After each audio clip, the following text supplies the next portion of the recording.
Hello everyone, मैं आज आपके सामने एक इंटरेस्टिंग फैक्ट लेके आया हूँ। खैर, आज मैं आपके साथ लाया हूँ एक बहुत इंटरेस्टिंग इंटरव्यू।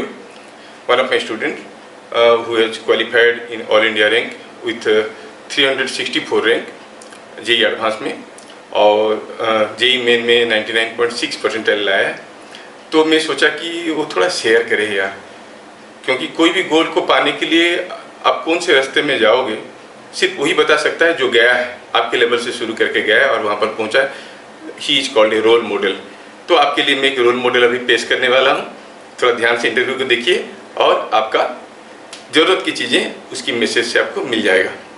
ठीक है, तो चलिए शुरू करते हैं वो इंटरव्यू को, जिसमें विपिन डहरिया हमारे साथ आएगा और हमारी चीज़ें, हमारे ज़रूरत की चीज़ें हमको बोलने लगेगा। ठीक है, हाँ देखिए क्या हुआ। हाँ, मैं शुरू कर देता हूँ। Action 1 2 3। Hello everyone, this is Vipin Dahariya. मैं आज इसको बुलाया हूँ। He has got all India rank 364 in IIT JEE advance in 2024। तो मैं इसको आज बोला हूँ कि अपने बच्चों के लिए कुछ इंस्पायरिंग वर्ड्स बोले। He was with me physics classes में फ्रॉम हिज क्लास 8 और पूरा का पूरा फाउंडेशन कोर्स किया था। And he will share with you all now how that foundation course helped him to grow. और आज ये ऑल इंडिया रैंक 364 लाया है जेई एडवांस में। जेई मेन में 99.96 परसेंटाइल लाया है। फिजिक्स में 100 परसेंटाइल लाया है। तो अब मैं विपिन से कुछ चीज़ें पूछूंगा and he is bit having phobic about camera. तो ठीक है, मैं कैमरा के पीछे जाता हूँ and with my question he will answer. Okay, listen to him. Hello Vipin, say something.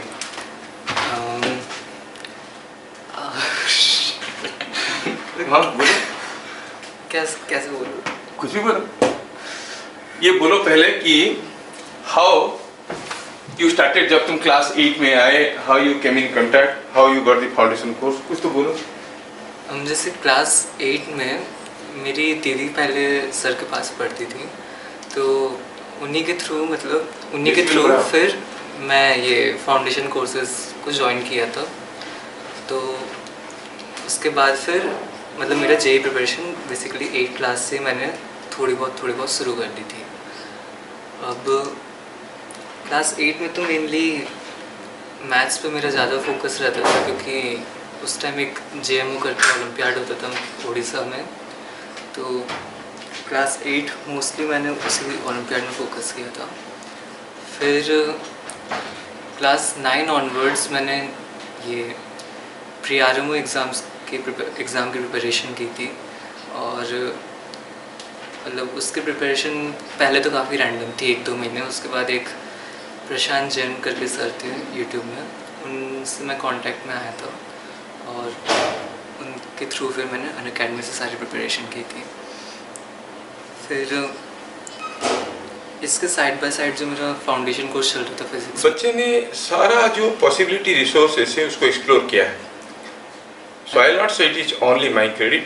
इसके अंदर जो इंटरेस्ट है उसके चलते वो फिजिक्स फाउंडेशन कोर्सेज तो आता था, क्लासेस क्लास 8 9 10 11 12 जो भी होता है मेरे यहाँ पर IIT फाउंडेशन क्लासेस, और उसमें वो सारा करने के साथ साथ देखो समय निकाल के इधर उधर की चीज़ों को जुगाड़ कर लेता था।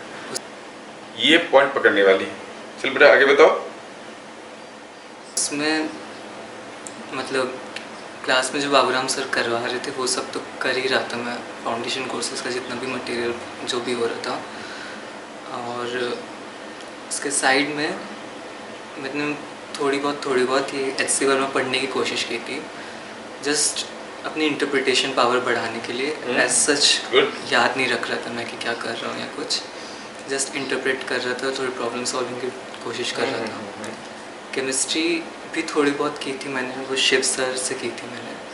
उस टाइम मतलब याद तो रहती नहीं थी केमिस्ट्री इतनी ज़्यादा, लेकिन फिर धीरे धीरे मतलब उसी के थ्रू एक बेसिक नॉलेज बन गया, जो मेरे को बाद में 11th में थोड़ा बेस टाइप में हेल्प किया था।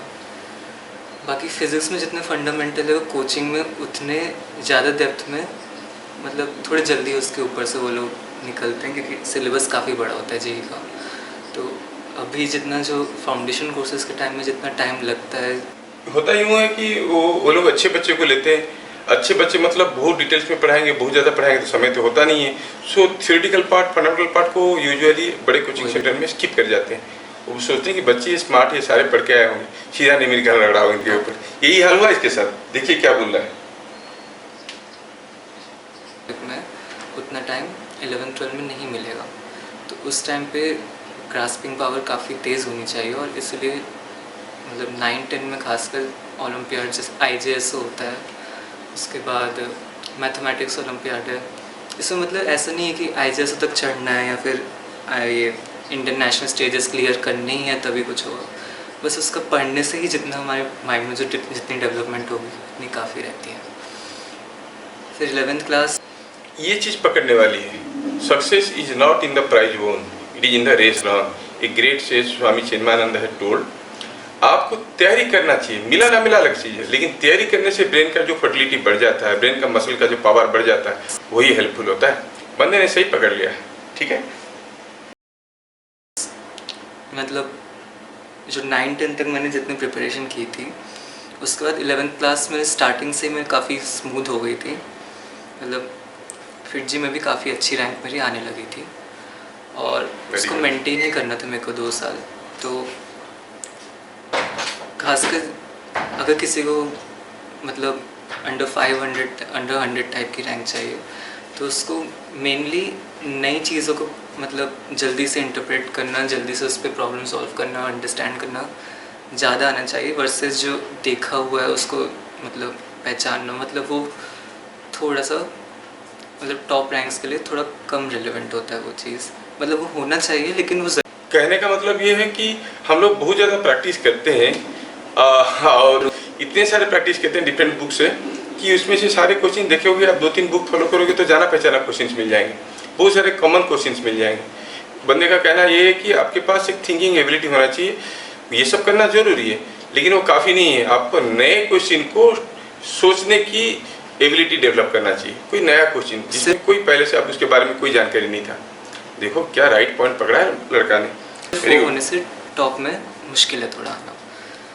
फिर मैंने जैसे फिज़िक्स में क्लासेस 11-12 में एक तो शशि भूषण तिवारी करके एक बुक थी, वो की थी। और मतलब SBT में मैंने ये स्टार्ट से नहीं की थी, मैंने 3-4 महीने पहले मेरा थोड़ा फिज़िक्स में एक थिंकिंग डेवलप हुआ था, उसके बाद मैंने SBT मींस शशि भूषण तिवारी। मैं FIITJEE साउथ दिल्ली ज्वाइन किया था 11th-12 के लिए। तो FIITJEE का जितना मटेरियल था सारा स्टार्ट टू एंड कंप्लीट किया था, कोई बैकलॉग नहीं रखा था। इसको पूरा फ्री मिला था। He said in 2 years he has spent only 17,000 for the classroom course. Okay, so पूरा स्कॉलरशिप में था। बंदा बहुत अच्छा था, 8-9-10 में बहुत अच्छा किया था, उसकी बलबूते पर उसको सिलेक्ट करके ले गए लोग। हाँ, बैकलॉग मेरे ओपिनियन में रखना भी नहीं चाहिए, वो जाके बहुत दिक्कत देता है आगे। तो ये FIITJEE का सारा मटेरियल किया था। एक तो ये कुछ दूसरे कोचिंग का भी मटेरियल मैंने मतलब किया था प्रैक्टिस के लिए, जस्ट टेस्ट के बिफोर मेरे को थोड़ी प्रैक्टिस चाहिए होगी तो 20-30 सवाल लगा ये टाइप्स। और जो बुक्स की थी वो एक तो SBT हुई, पाथफाइंडर के कुछ सेलेक्टेड चैप्टर्स किए थे, और एंड समय में 11th क्लास के लिए क्रोटोव थोड़ी की थी। और मतलब एक तो बहुत हेल्पफुल चीज़ होती है, INPHO और IPHO के प्रॉब्लम्स होते हैं, तो उनको भी मतलब एंड समय में करने से थोड़ा माइंड डेवलप होता है। ये हर वक्त ध्यान दे रहा है माइंड कैसे डेवलप होगा, कितना न्यूमेरिकल किया, कितने क्वेश्चन का आंसर आता है उस पर उसको कोई मतलब नहीं। उसके बाद कितना ब्रेन मसल को आप स्ट्रॉन्ग करोगे ताकि नए प्रॉब्लम आया तो आप सडनली टैकल कर सकते हो। That is what is the right education. बहुत बढ़िया बंदा, आगे बढ़ो। केमिस्ट्री तो मतलब मेनली कोचिंग को ही फॉलो किया था। केमिस्ट्री में कुछ खास ऐसे बाहर से पढ़ने की कोशिश नहीं की थी। और केमिस्ट्री में FIITJEE का मटेरियल पूरा, फिर ऑर्गेनिक के लिए 2 बुक्स रेफ़र की थी, एक तो MS चौहान थी और एक तो कोटा क्वेश्चन बैंक थी, वो कुछ सोनल सर की है।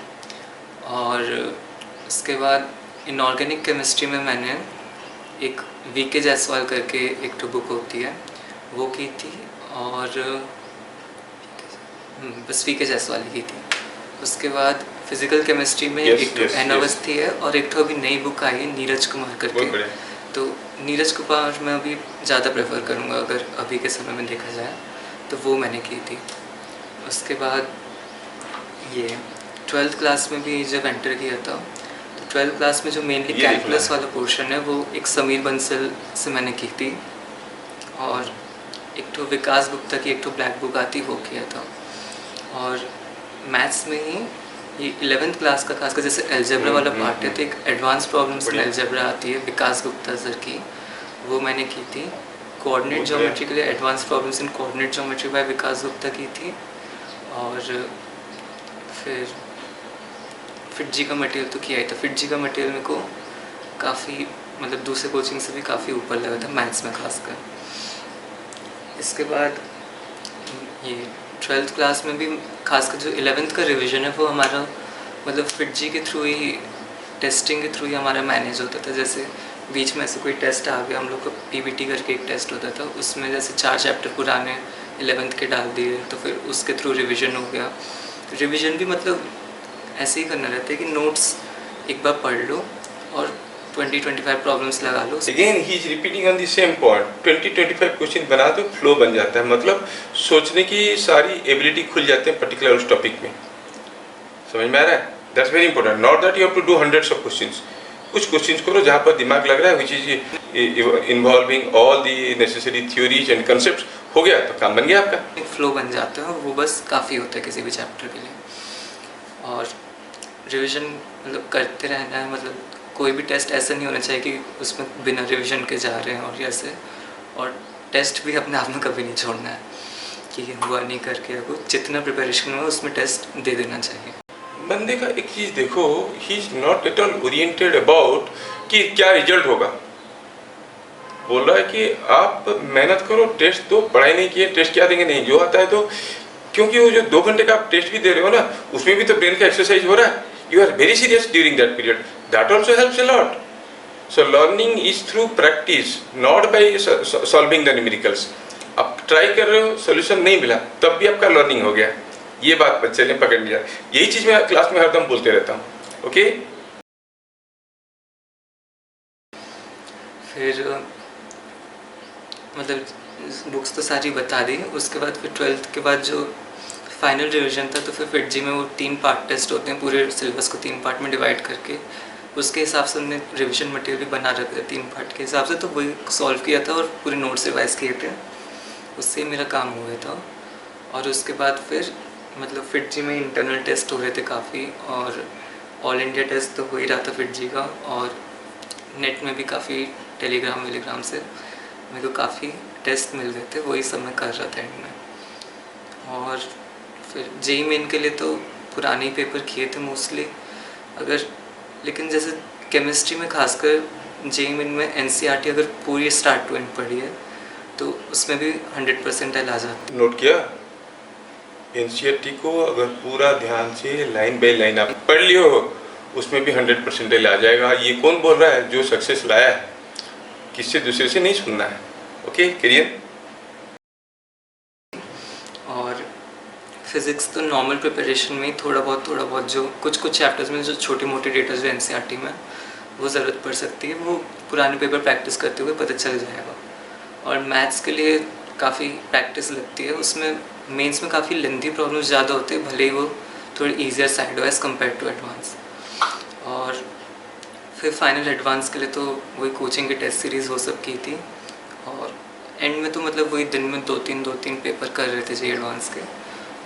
दिन में 2-3 पेपर जेईई एडवांस के, मतलब जेईई एडवांस का 3 घंटे का टेस्ट, दिन में 2-3 मतलब 9 घंटा प्रैक्टिस करता था। कितना आसानी से बोले जा रहा है लड़का, है ना? और फिर फाइनल पेपर दे दिया था। ये तो तुम्हारा जनरल था about people who are preparing for JEE advance. अगर अभी तुम कुछ बोलना चाहोगे हमारे जो फाउंडेशन कोर्स में जो बच्चे हैं उनके लिए, क्लास 8, 9, 10 में जो बच्चे हैं, what you want to say something. अभी वो छोटे बच्चे हैं, धीरे धीरे पर निकल रहा है, तो उनको भी कुछ आगे दिख रहा होगा, बेटा अंधेरा दिख रहा होगा, 5 साल बाद यही देंगे। अभी उनको क्या करना चाहिए and how you have benefited in your time, थोड़ा सा बोल दोगे तो सर अच्छा होगा। बोलो। मतलब फाउंडेशन कोर्सेज मेनली दिमाग खोलने के लिए ज़्यादा होते हैं और वो 8, 9, 10 में ही अच्छे से किया जा सकता है, क्योंकि 11, 12 में उतना टाइम नहीं होता, बहुत जल्दी जल्दी हो रहा होता है सब। तो 8, 9, 10 में जैसे मैथमेटिक्स काफ़ी डेवलप करनी पड़ेगी, और मतलब ऐसा नहीं है कि दिन में 6 घंटे पढ़ेंगे 8, 9, 10 में, तो 3 घंटे मतलब ऐसे 2-3 दिन में एक बार वैसे पढ़ ली, बस बैठ गए, उसके साथ थोड़ा इंटरप्रेट करने की कोशिश किया। ज़रूरी नहीं है कि सारे प्रॉब्लम सॉल्व हो जाए, बस उसके साथ बैठना, स्ट्रगल करना, वो काफ़ी होता है अपने आप में, मतलब दिमाग काफ़ी डेवलप हो जाता है उससे। और जो प्रॉब्लम्स के साथ भिड़ने की एबिलिटी जो होती है वो सबसे इम्पोर्टेंट चीज़ है कोई भी एग्ज़ाम, खासकर जेई जैसे एप्लीकेशन बेस्ड एग्ज़ाम में। तो हम जैसे किस किस्म की मटेरियल दे रहे हैं या फिर जो थ्योरी हम कवर कर रहे हैं, हाउ इट इज़ बेनिफिशियल, थोड़ा बोलो उनको, वो पता नहीं चलेगी क्या इंकरेज है जो मतलब वो स्कूल से तो काफ़ी ऊपर जा रहा है और वो काफ़ी इम्पोर्टेंट भी है, खासकर अगर जब 11, 12 में एंटर करेंगे तो जितने वो वही एनालिटिकल स्किल को बढ़ाने के लिए वो काफ़ी ज़्यादा काम आएगी। और जो बेसिक्स हैं वो तो लेके जाएंगे 11th में, अगर ठीक से यहाँ पे किया है तो कॉन्सेप्ट्स भी काफ़ी हेल्प करेंगे बाद में, जो कुछ प्रॉब्लम्स। वही मैं बोलना चाहता हूँ, हमारा फाउंडेशन कोर्स में क्लास 8 के बच्चे पढ़ते हैं, लेकिन 8 क्लास का सिलेबस नहीं होता है। वहाँ पर तो न्यूटन्स लॉ क्या है, what is Newton's first law, that is the law that Newton told for the first time is Newton's first law, ऐसे करके काम निकल जाता है। लेकिन हम लोग तो पढ़ते हैं पूरा गहराई तक, है ना। तो 8, 9 के बच्चे पढ़ते हैं, 10 के बच्चे पढ़ते हैं, लेकिन पढ़ाते हैं उनकी सिलेबस को ख़त्म करने के साथ साथ 11th में उनका रिलेवेंट जो चीज़ें हैं वो भी पढ़ा देते हैं। That's why it is beneficial for class 11 and 12, है ना। सुनिए बच्चे, यही बोल रहा है, ये बोलो। मतलब जो दूसरे तरीके से काफ़ी लंबे जाएंगे वो कुछ फंडामेंटल्स से बहुत इजी हो जाएंगे, जो हम लोग अभी फाउंडेशन क्लासेस में कर रहे थे। हमारे मटेरियल कैसे काम में लग रहा था, थोड़ा आपको पता चलेगा, क्योंकि उनको लग रहा है कि सर बहुत ज़्यादा पढ़ा रहे हैं, क्लास 8 की सिलेबस जो है उससे काफ़ी ऊपर पढ़ा रहे हैं। ये तो ऊपर जाना तो ज़रूरी है ही, क्योंकि मतलब उनको कैसे बेनिफिट हुआ हमारे मटेरियल से, बताओ उनको थोड़ा तो लगेगा। मतलब हायर थिंकिंग अभी से ही अगर करेंगे तो फिर वो बाद में जाके फ़ायदा तो करेगा ही, खासकर जब ये एक्चुअल चीज़ें जब फेस करेंगे अपन। और उसके बाद मैं जो मटेरियल वगैरह दिया था, जो कंसेप्ट वगैरह दिया था, क्या was it adequate and appropriate, वो भी देखना है। अप्रोप्रिएट तो था, तो वो बोलोगे उनको, तब तक पता चलेगा कि हाँ अप्रोप्रिएट था, उनको सीखना है एक्स्ट्रा पॉइंट से काफ़ी चीज़ें। तो आप लोग मज़े ले रहे होगे विपिन के साथ, वो क्या बोल रहा है सुन लो इसको। चीज़ें जो थ्योरी पढ़ाया जाता है वो थ्योरी कितना यूज़फुल है आगे चल के, अभी पता नहीं चल रहा होगा कि क्या पढ़ा रहे हैं, लेकिन जब जाओगे तुम क्लास 11 में तो पता चलेगा कि यही चीज़ है। फाउंडेशन जो नाम है, it means its name itself, it is the foundation on which your entire life is to start, है ना, entire career is to start. तो विपिन ने बहुत बोला, ये बोलता नहीं है, इसको मैं बहुत फोर्स किया तो थोड़ा सा ये बोला, तो ठीक है ना। तो obviously it will be helpful to you all. Thank you all, thank you Vipin, thank you. बस यही है concept behind the foundation class. जो लोग पूरा फाउंडेशन क्लास को सिंसियरली करते हैं, हम लोग यहाँ पर फाउंडेशन क्लासेस में ही मतलब जो इसे लोअर क्लासेस में आपका कैलकुलस नहीं होता है, वेक्टर वगैरह नहीं होता है, वेक्टोरियली चीज़ों को सोचना शुरू कर देते हैं, विद डिफरेंशियल कैलकुलस सोचना शुरू कर देते हैं, तो क्लैरिटी मिल जाता है। ये पॉइंट काफ़ी मददगार होता है। तो फाउंडेशन बच्चे जो है, जो अगर ये रोल मॉडल को फॉलो करेंगे, जो दिया जा रहा है उसको सिंसियरली करेंगे और पूछेंगे, जितना कोर्स होगा, not necessarily will be able to finish the entire syllabus, it's a vast syllabus for physics, जितना हो जाएगा उतने में दिमाग खुल जाएगा और definitely will do it well. Thank you for watching this video और getting inspired out of it. जय हिंद।